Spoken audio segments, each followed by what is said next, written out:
Lectura del Santo Evangelio según San Juan. En aquel tiempo Jesús dijo a los judíos que lo perseguían por hacer curaciones en sábado: Mi Padre trabaja siempre, y yo también trabajo. Por eso los judíos buscaban con mayor empeño darle muerte, ya que no solo violaba el sábado, sino que llamaba Padre suyo a Dios, igualándose así con Dios. Entonces Jesús les habló en estos términos: Yo les aseguro, el Hijo no puede hacer nada por su cuenta, y solo hace lo que le ve hacer al Padre. Lo que hace el Padre también lo hace el Hijo. El Padre ama al Hijo, y le manifiesta todo lo que hace.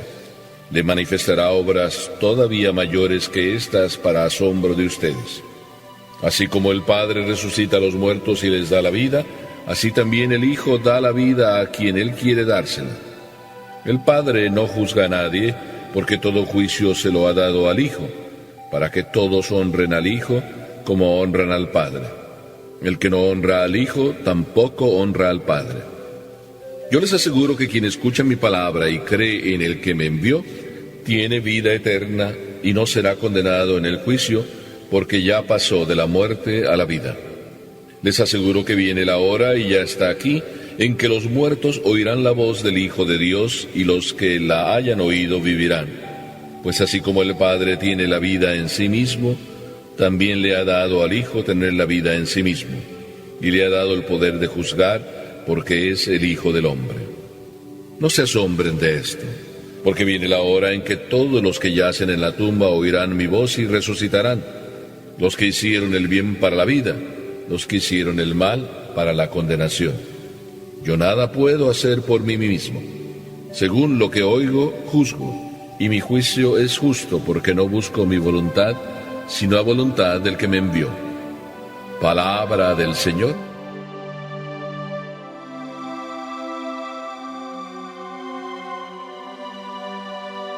Mi Dios lo quiere, así decía un día un buen niño con quien estaba conversando. Mi Dios lo quiere. Estábamos hablando sobre cómo hacer para comportarse bien, cómo hacer para sacar buenas notas. Le estaba yo preguntando qué hacía normalmente durante el día en la escuela. Y me empezó a contar todo lo que hacía en la escuela, cómo jugaba, estudiaba y cómo se esforzaba por hacer todas las cosas bien. Cuando él me estuvo contando todo de cómo se esforzaba por hacer todas las cosas bien, se me ocurrió preguntarle por qué hacía las cosas o por qué buscaba hacer todas las cosas bien. Y simplemente me dijo: porque mi Dios lo quiere. No andes diciendo mi Dios lo quiere, porque no es solo tuyo, es también mío. Mi Dios lo quiere. Una frase muy bonita, revelando cuál era la actitud de él de cara a Dios. Casi siempre, más bien es al revés que nosotros vamos actuando. Alguno hace algo y le pregunta a uno: ¿y por qué lo hiciste? Porque me da la gana, porque eso es lo que quiero hacer. ¿Qué? ¿No puedo hacer otra cosa? Así a veces respondemos. No es muy común decir: voy a hacer lo que Dios quiere. Sin embargo, en este Evangelio, Jesucristo viene a decirnos algo bien importante. Jesucristo lleva en el Evangelio en estos días diciéndonos que hacía milagros, y casi todos los milagros los hacía en sábado. Y se metió en líos y en problemas por andar haciendo las cosas en sábado. Y querían condenarlo porque violaba el sábado. Y Jesucristo vino a decirles que acaso no es más importante vivir el amor y la caridad. Así de que el Hijo del Hombre, que es Jesucristo, tiene derecho no solo de saltarse leyes, sino que es más importante vivir la caridad, porque mi Dios lo quiere. Por tanto, se dedicó a curar y curaba muchas veces en sábado para poder sanar a muchos. Nosotros a veces somos todo lo contrario. Cuando a veces alguien nos pide algo o queremos hacer un acto de caridad con los demás, más bien decimos: no, mi mami me dijo que no, o la maestra dice que no nos estemos moviendo. Voy a ponerles un ejemplo de la vida real. ¿Cuántas veces están en clase y a alguien se le cae algo de su mesa?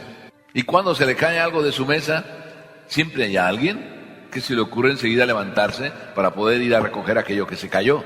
Y a veces puede haber alguno: oye, no te levantes, la maestra dijo que no se levantaran. O sea que es más importante lo que dijo la maestra que vivir la caridad. A veces somos así. Jesucristo es acusado precisamente de vivir la caridad, no, de violar el sábado. Pero además lo acusan de otra cosa, de que Jesús llama a Dios su Padre, igualándose de esa manera a Dios. ¿De qué nos acusarán a nosotros si llamamos a Dios mi Dios? Algunos nos acusan de que decimos que Dios existe, de que decimos de que Dios es mi único Dios, porque no quieren creer en nada, absolutamente nada. Es más, a nosotros a veces hasta nos da vergüenza decir que creemos en Dios. La historia del niño que acompañaba a sus papás y fueron al restaurante, la saben. El niño que iba con sus papás, o los niños que iban con sus papás al restaurante a comer, y en el restaurante pues les sirvieron todo al inicio, con mucha rapidez, y ya cuando estaban todos, con todo servido, empezaron a comer, lo más normal. Y entonces el niño dijo a su mami, mami, ¿no vamos a rezar? Mami le dijo, deja ya, ponte a comer. Y el niño no se quedó callado. El niño le dijo, mami, ¿te da vergüenza rezar? A veces nosotros adultos nos da vergüenza y no nos atrevemos a seguir diciendo, Dios es mi Dios, es mi Padre. Y a Jesús no se le ocurrió negar que Dios era su Padre. Más aún, el Evangelio continúa diciéndonos de que todo aquel que cree en Dios y que lo llama a Dios su Padre, recibirá la resurrección. Y no solo eso, dice, aquel que cree tiene vida, está vivo. Y todo aquel que cree ha venido de la muerte a la vida. Muchas veces por eso estamos muertos, porque nuestra fe es muy flojita, prácticamente ya ni fe es. A veces puedo yo descubrir en las personas si de verdad su fe es tan profunda solamente por la manera como hacen la señal de la cruz. Cuando ustedes empezaron a hacer por primera vez o las primeras veces la señal de la cruz, si fue su mamá la que les enseñó, pues su mamá les agarraba la mano y les pasaba la mano por la frente, bajaba la mano hacia el pecho, después pasaba la mano hacia un extremo del costado y después hacia el otro, y hacía la cruz perfecta. En el nombre del Padre, y del Hijo, y del Espíritu Santo. Amén. Y ustedes aprendieron a hacer la señal de la cruz, y lo hacían con toda la conciencia, en el nombre del Padre, y del Hijo, y del Espíritu Santo.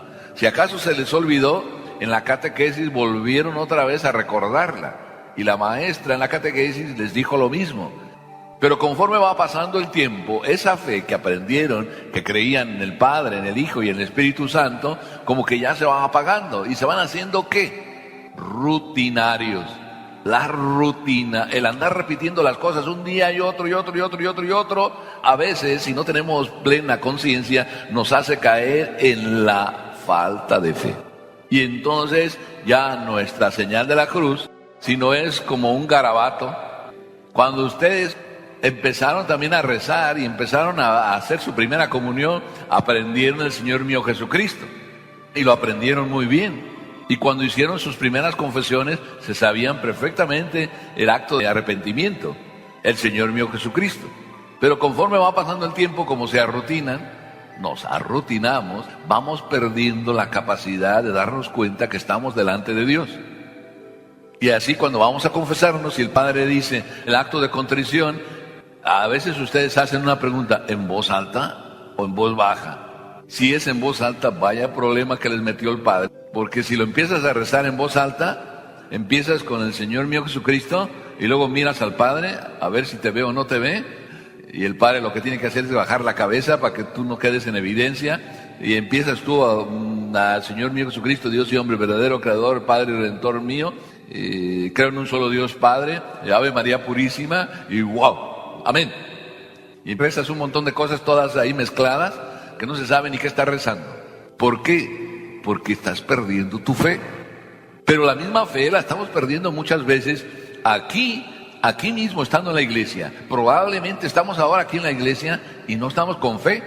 ¿Por qué no estamos con fe? Porque se nos está olvidando que estamos en la iglesia. Decía un protestante, si yo creyera lo que los católicos creen, y lo estoy diciendo así lentamente para que captemos lo que este protestante decía, si yo creyera lo que los católicos creen, que en ese trocito de pan está Jesucristo realmente presente, yo no me comportaría como los católicos se comportan. Que dicho de otra manera, si yo creyera lo que los católicos creen, que Dios está en ese trocito de pan, entonces yo no mascaría chicle, yo no estaría comiendo galletas, yo no estaría hablando, yo no usaría el celular. Si yo creyera que Dios está, entonces le llamaría a Dios mi Dios. Mi Dios no quiere que yo me comporte sin fe, porque si tú vives sin fe, ya es como si estuvieras muerto. El que cree pasa de la muerte a la vida. Además de eso, dice Jesús que el que cree en el que me envió tiene ya la vida eterna y no será condenado en el juicio, porque ya pasó de la muerte a la vida. Pero además, no solo eso, sino dice Jesús que todo aquel que quiere llamarme a mi Padre tiene que hacer igual como yo, es decir, buscar hacer la voluntad de mi Padre. Juan 23 tenía en su escudo este lema: obediencia y paz. Cada uno de nosotros quiere estar en paz. ¿En paz con quién? Con Dios. Y para estar en paz con Dios, lo único que hay que hacer es simplemente obedecer. ¿Por qué la muerte vino al mundo? Por una desobediencia, dice San Pablo, la de nuestros primeros padres. ¿Por qué viene al mundo la paz? Por otra obediencia, la obediencia de Jesucristo. ¿Y por qué viene a nuestra alma la paz? Cuando obedecemos. Todos aquellos niños que son obedientes siempre traen en su rostro la cara de felicidad. Y cuando un niño desobedece, empieza a haber problemas. Cuando tú eres obediente y tu mami te manda a hacer la tarea y ella se fue al mercado y después vuelve y tú hiciste la tarea, pues tú estás contentísimo. Mami, sí, a ver, ¿qué te ayudo? Pero cuando tu mami va al mercado, te pidió que hiciera la tarea y mientras ella estaba en el mercado, tú aprovechaste para hacer travesuras en casa, para ponerte a ver la televisión, para jugar o para comerte ahí las cosas que había en la despensa que tu mami tenía guardadas. Cuando tu mami entra de regreso del mercado, tú dices: mami, ¿en qué te puedo ayudar? No sabes ni qué decir, andas ahí, no te escondes. ¿Por qué te andas escondiendo? ¿Por qué no traes la cara de felicidad? Porque no obedeciste. El que obedece nunca tiene problemas. Por eso todos los hombres, cuando andamos con esa carota larga y tristes, es que no estamos obedeciendo a nuestra propia conciencia, no estamos obedeciendo a Dios. Y por eso tampoco le llamamos a Dios mi Padre, mi Dios. Pues ¿cómo vamos a decirle mi Dios si ni siquiera le obedecemos? ¿Cómo nos atrevemos a decir a Dios: oye, mi Dios?